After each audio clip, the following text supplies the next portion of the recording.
Fraud কথাবার্তা বলি না, বলবো না। আমরা সিদ্ধান্ত নিয়েছি কথা কম কাজ বেশি, যা বলবো ভেবে বলবো, আর যেটা বলবো সেটা করে দেখাবো।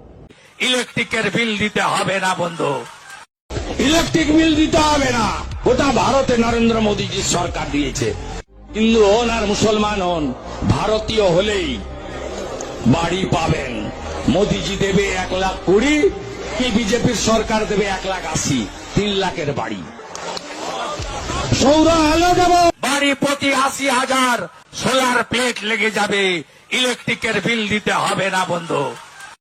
সবই ঠিক আছে, আপনি মিথ্যে কথা বলেন না, সত্যি কথা বলেন, কিন্তু এই যে দীঘার প্রতীক চিহ্ন, বিশ্ববাংলার প্রতীক চিহ্নটা আপনার হারানো উচিত হয়নি একদমই। কেন? এটা সৌন্দর্য বাড়ায়, এটা কোনো টিএমসির লোগো না, এটা আমাদের বিশ্ববাংলার লোগো। কিন্তু এটা কি আপনি ঠিক করলেন? হয়তো আমার থেকে বেশি আপনি বুদ্ধিমান, কিন্তু আর কি করা যাবে, আপনার সিদ্ধান্তই চূড়ান্ত।